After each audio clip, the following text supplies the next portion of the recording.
मेरे प्यारे साथियों, मैं अमित श्रीवास्तव आप सभी का स्वागत करता हूं अपने चैनल एमबी एजुकेशन सेंटर पर। और यूपी की तरफ से आप सभी के लिए बहुत बड़ा अपडेट निकल कर आया है। उसको लेकर मैं आपसे चर्चा करूंगा, क्या वैकेंसी है, क्या उसके अंदर योग्यता है, क्या सैलरी है और क्या उसका एग्जाम का पैटर्न रहेगा, कहाँ हमारा सेंटर जाएगा, उस सब को लेकर मैं आपके साथ आज चर्चा करूंगा। आपको सिर्फ एक काम करना है, बस इस वीडियो के लास्ट तक आपको बने रहना है और बारीकी से मेरी बात को बस सुनते रहना है। चलो वीडियो को शुरू करते हैं। तो सबसे पहले बात करूंगा यहाँ पर कि यूपी मेट्रो एग्जीक्यूटिव और non executive warriors post requirement 2024 की। यानी कि यहाँ पर मैं बात करूँ तो यूपी की तरफ से दो वैकेंसी हमें देखने को मिल रही, यानी सबसे पहले बात मैं करूँ यहाँ पर यूपी मेट्रो की है और यहाँ पर जो है वो एग्जीक्यूटिव और नॉन एग्जीक्यूटिव। यानी कि यहाँ पर जो है कि एक आईटीआई वालों के लिए भी वैकेंसी की बात करी गई और यहाँ पर एग्जीक्यूटिव मतलब ये है कि यहाँ पर ऐसे कोई बीटेक करा हुआ है या किसी के पास डिप्लोमा है तो उसके लिए भी यहाँ पर वैकेंसी की बात करी गई है। ठीक है, उसके बाद मैं करूँ यार इसके अप्लाई डेट कब से है, तो अप्लाई डेट की बात मैं करूँ यहाँ पर तो 20 तारीख से इसका शुरू हो जाएगा। ठीक है, 20/3/2024 से। ठीक है, यानी कि आज 15 तारीख, तो आज इसका नोटिफिकेशन देखने को मिला। 20 तारीख से जो आप आवेदन इसके साथ में कर सकते हो। ठीक है, लास्ट डेट की बात करूं तो 19/4/2024 की लास्ट डेट रहने वाली है।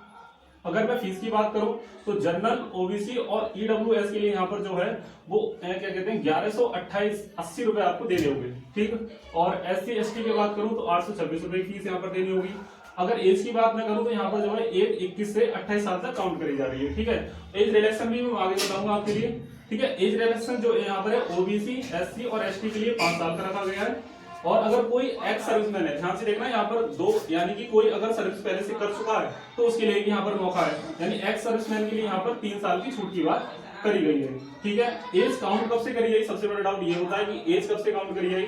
तो एक आपकी जो है वो 1/3/2024 से आपको यानी कि जो है वो 21 साल और होना चाहिए। ठीक है, उसके बाद मैं करूँ इसका सिलेबस क्या रहने वाला है, तो यहाँ पर रिटन टेस्ट सबसे पहले देखना, यहाँ पर सीबीटी एग्जाम होगा। एग्जाम कैसे होगा, तो सीबीटी यानी कि कंप्यूटर बेस्ड एग्जाम है इसका।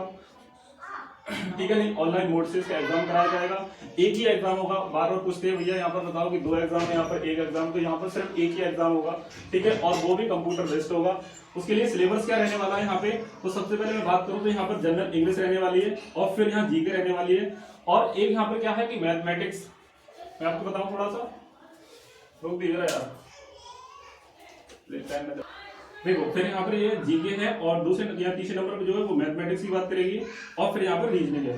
ठीक है, टोटल क्वेश्चन की बात मैं यहाँ पर करूँ तो 100 क्वेश्चन आपको देखने के मिल रहे हैं और 2 घंटे का आपको समय दिया जाएगा। नेगेटिव मार्किंग ध्यान से देखना, यहाँ पर नेगेटिव मार्किंग जो बात करी गई वो 1/3 की बात करी गई है। यानी कि 3 प्रश्न गलत होने पर आपका एक सही उत्तर प्रश्न जो है वो उड़ा दिया जाएगा। बात समझा रही नहीं। ठीक, और मैं बात करूं ये है किसके लिए, यहाँ पर 2 पोस्ट की मैंने बात ऊपर करी थी, यानी एक एग्जीक्यूटिव बताई थी और एक नॉन एग्जीक्यूटिव बताई थी। मैंने आपके लिए 2 वैकेंसी बताई थी। यानी ठीक है, तो यानी कि मैंने जो अभी बात करी वो सिर्फ आईटीआई वालों के लिए है। यानी कि नॉन एग्जीक्यूटिव में जो है वो आईटीआई वाले जाएंगे तो उनके लिए 100 क्वेश्चन आएंगे और 2 घंटे का समय, नेगेटिव मार्किंग जो है 1/3 की रहने वाली है। अगर मैं बात करूं यहाँ पर कि एग्जीक्यूटिव के लिए क्या होगा, तो एग्जीक्यूटिव के लिए जो यहाँ पर जो है वो क्या कहते हैं 140 प्रश्न की बात करी गई है। ठीक है, 2 घंटे का समय उनके लिए भी होगा और नेगेटिव मार्किंग उनके लिए सेम रहने वाली है। ठीक है, उसके बाद मैं बात करूं कि यहाँ पर सैलरी क्या रहने वाली है, तो सैलरी मैं आपको बताऊं कि यहाँ पर सैलरी जो सबकी अलग अलग देखने को मिल रही है। ठीक है, मैंने यहाँ पर सैलरी लिखी है वो क्या कहते हैं जीएसटी कटने के बाद मैंने लिख दी है यहाँ पर। लेकिन अगर मैं बात करूं एग्जीक्यूटिव में कितनी होगी, तो करीबन आप यहाँ पर मान के चले कि 35,000, यानी कि 35,000 से आपको यहाँ पर ये 1 लाख से पार भी जा सकती है। यानी एग्जीक्यूटिव वाले के लिए तो ये 1 लाख यानी 1.5 लाख के करीबन ये आपकी सैलरी यहाँ पर हो सकती है। बात समझा रही नहीं। और नॉन एग्जीक्यूटिव में बात करूं तो उनकी भी इतने से होगी, इनकी मान लो कि यहाँ पर 30,000 से स्टार्टिंग होकर और करीबन ये कितनी, तो यहाँ पर चली जाएगी कम से कम 60-65 के करीब में नॉन एग्जीक्यूटिव वालों की होगी। तो यानी कि सैलरी तो अच्छी खासी रहने वाली है यहाँ पर। अब मैं बात करूँ यहाँ पर कि हमारी अगर जीएसटी यानी ट्रेडिंग कॉस्ट और इंक्लूसिव जीएसटी कटने 18% जीएसटी लगने के बाद फिर हमारी सैलरी कितनी बनेगी जाकर, तो यहाँ पर देखो मैं बात करूँ सबसे पहले यहाँ पर पोस्ट यानी कोड दिए गए हैं। पोस्ट के कोड क्या क्या रहने वाले हैं, तो E01 to E09 के लिए एग्जीक्यूटिव पोस्ट है और उसके लिए जब 18% जीएसटी करे तो उसके लिए जो है वो यहाँ पर 94,400 रुपए देखने को मिल रहे हैं। और यहाँ पर ये कोड है NEO3 और ये क्या कहते हैं, ये पोस्ट का नाम है SCTO।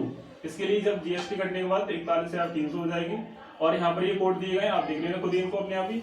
और मैं बात करूँ यहाँ पर देखो ये एग्जीक्यूटिव वालों के लिए यहाँ पर जो है जूनियर इंजीनियर की है और अकाउंटेंट असिस्टेंट की है, ऑफिसर की है, असिस्टेंट और पीआर असिस्टेंट की यहाँ पे सैलरी देखने मिल रही है। तो इनकी जो जीएसटी कटने के बाद 35,400 रहने वाली है। और इस कोड की बात मैं करूँ, फिर यहाँ पर ये दिया गया है तो मैटनर की है यहाँ पर जो 23,000 से 600 रुपए देखने को मिलेगी। ठीक है ना। अगर आपका देखो फिर भी कोई डाउट रह जाता है तो आप कमेंट में छोड़ देना उसको, मैं बाद में उसको दे दूंगा, ध्यान से पढ़ूंगा और फिर उसके लिए एक वीडियो आपके लिए बना के ले आऊंगा। जैसे आपकी जरूरत हो आप मुझको बता देना। ठीक है ना। अगर आपको वीडियो मेरी अच्छी लगी हो तो इसको लाइक करना और चैनल को मेरे सब्सक्राइब कर लेना। जो कि सरकारी बजट से जुड़ी हुई या फिर सरकारी नौकरी से जुड़ी हुई कोई भी अपडेट हो तो सबसे पहले आपको मेरे चैनल पे मिलती है। ठीक है, धन्यवाद, नमस्कार।